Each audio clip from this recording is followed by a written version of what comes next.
Olá pessoal, tudo bem com vocês? Espero que todos estejam se cuidando direitinho, tudo bem? Vamos dar continuidade aos nossos estudos? Vamos lá? Na aula de hoje, pessoal, nós vamos começar fazendo aqui a correção da atividade, tá certo? Da semana anterior. Com suas palavras, explique o que ocorreu com a maioria dos países da Europa Oriental após 1991, do ponto de vista econômico, né? Pronto, vocês podem colocar aí que eles adentraram em um período de crise econômica, caracterizado aí pelos altos índices de desemprego, baixa produtividade agrícola, né? E uma crescente desigualdade social, tá certo? Na segunda questão, relacionadas à notícia dada, né? Considere as afirmações 1, 2 e 3, tá certo?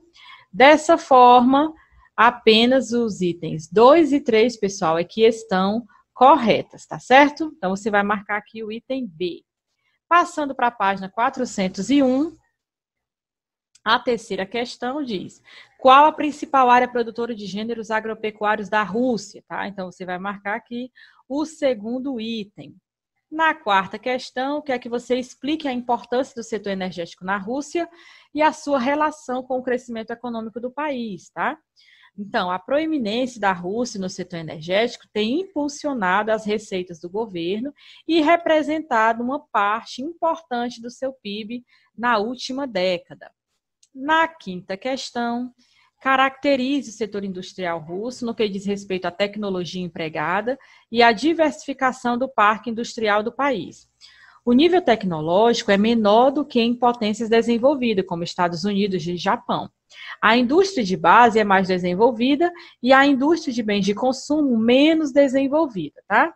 Na sexta questão, você vai realizar uma pesquisa, tá? Então, você vai escolher uma notícia ou reportagem sobre o tema que mais lhe chamou a atenção e resuma a seguir seus principais pontos, tá certo? E essa aqui é uma resposta pessoal.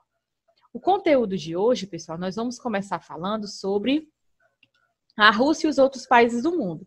Então, a Rússia é a principal herdeira do poderio militar e estratégico da URSS, sendo hoje a principal potência da Comunidade dos Estados Independentes, a CEI, e um dos membros do Conselho de Segurança da ONU. Geopoliticamente, o país também se destaca como rival dos países membros da Organização do Tratado do Atlântico Norte, situação chamada recentemente por jornais internacionais de Nova Guerra Fria, tá? Para entender esse cenário, precisamos relembrar que durante a década de 90, a Rússia viu crescer a hegemonia e a influência das potências ocidentais em suas antigas áreas de influência na Europa Oriental e na Ásia Central. Mas com o país mergulhado em crise econômica durante grande parte desse período, os governantes russos pouco puderam fazer para alterar essa situação. Somente a partir do ano 2000, Putin passou a evidenciar o desejo de retornar o país à condição de potência militar e política, elevando os gastos com desenvolvimento tecnológico. A Rússia estabeleceu novas alianças estratégicas e relações próximas com alguns países, entre eles o Irã e a Índia, para os quais intensificou as suas exportações de produtos bélicos. O poderio militar russo ainda inclui um vasto arsenal nuclear. O país também utiliza suas grandes reservas de gás natural e petróleo como cartas importantes em sua tentativa de exercer poder geopolítico, pois muitas economias, inclusive da União Europeia, dependem dessas exportações russas efetuadas por meio de uma sofisticada infraestrutura que abrange extensos gasodutos e oleodutos, tá certo? Aqui você vê os gastos militares que ocorreram, tá? Essa cozinha aqui, ó, vermelhinha, você está vendo os Estados Unidos, tá? Aqui você tem a Rússia e aqui você tem a China, tá certo? Passando para a nossa próxima página, página 403, você vai ver o seguinte, né? O papel da CEI, né? O principal bloco econômico, pessoal, do qual a Rússia faz parte é a Comunidade dos Estados Independentes, né? Fundada em 1991, quando repúblicas que pertenciam à antiga URSS, inicialmente Rússia, Ucrânia e Belarus, se organizaram para incentivar sua integração econômica. Então, atualmente, o bloco é composto por 9 países membros, tá certo? Esses que estão aqui, tá? Então, você pode observar aqui no mapa, ó, os países membros de 2017, tá certo? Então, você tem que lembrar que a Lituânia e Letônia recusaram-se a ingressar no bloco, demonstrando clara intenção de se aproximarem da União Europeia e se afastarem da Rússia, tá? A Geórgia chegou a integrar o bloco, mas se retirou em 2009, após o início dos conflitos com a Rússia. A organização tem entre seus objetivos a criação de um exército e de uma moeda comum. Aqui a gente tem Lituânia, Letônia e também Estônia, foi um dos países que não aderiram também à CEI, tá bom? Passando para a nossa próxima página, o mosaico étnico, tá, dos Balcãs. Então, aqui, as questões étnicas na Europa Oriental.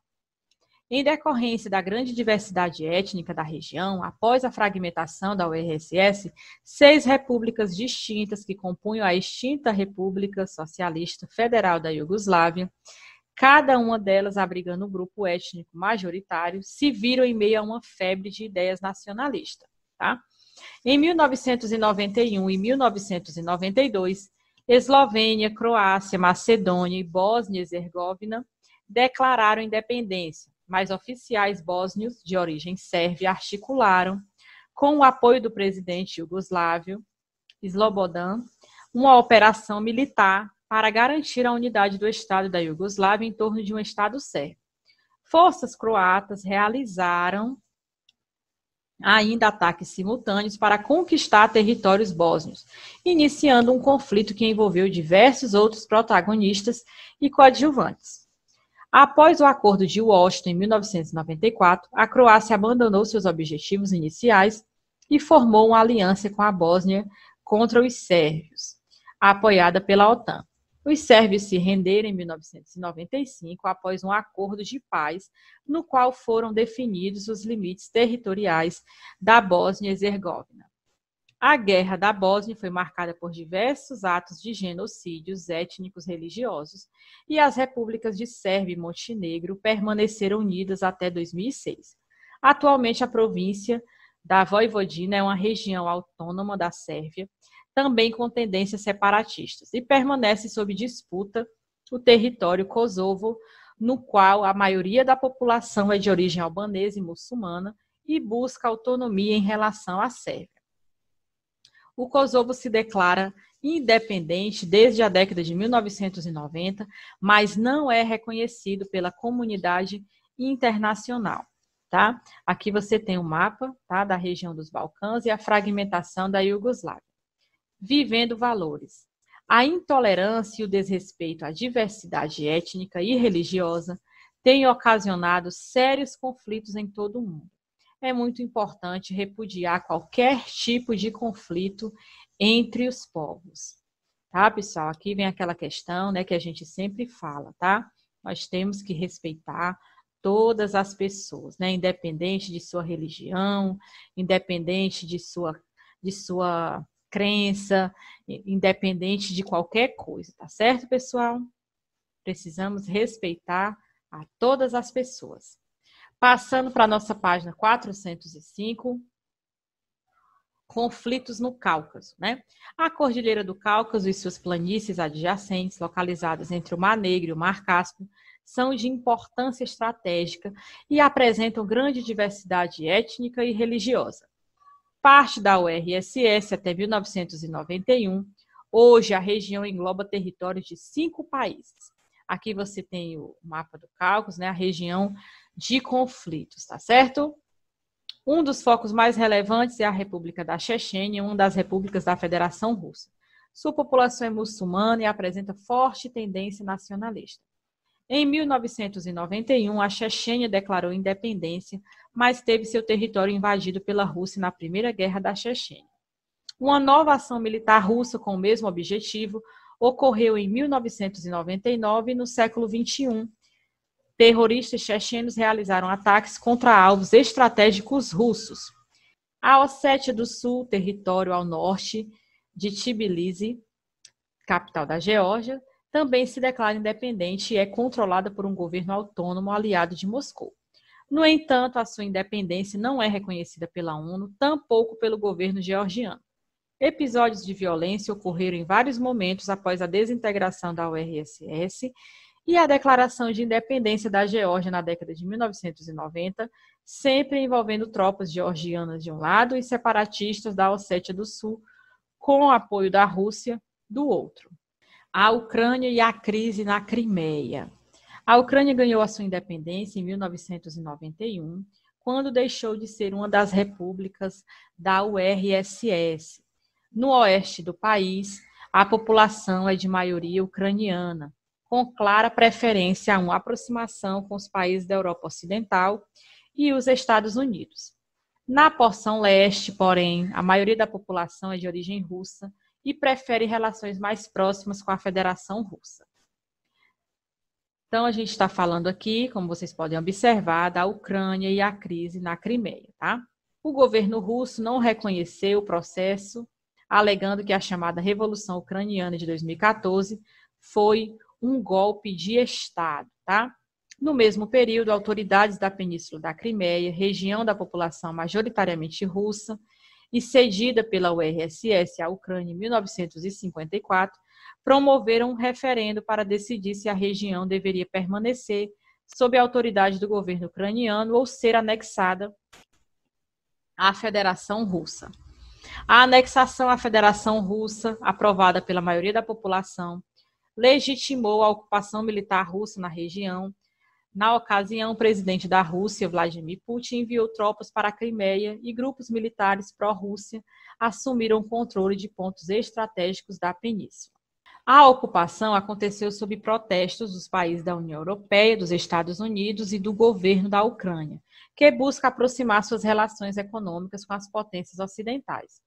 A situação gerou um desconforto político e diplomático entre a Rússia e as potências ocidentais, que temem que a Rússia invada outras partes da Ucrânia, nas quais populações de origem russa abertamente manifestam seu apoio aos russos.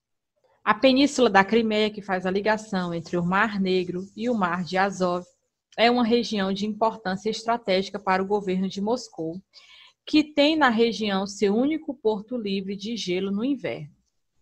E por aqui, pessoal, nós encerramos, tá, esse nosso capítulo. Espero que tenham entendido direitinho o nosso conteúdo. Qualquer dúvida, vocês podem perguntar lá na plataforma, que eu estarei à disposição para sanar todas as dúvidas. Tudo bem? Até o nosso próximo encontro. Fiquem com Deus e lembre-se, fique em casa.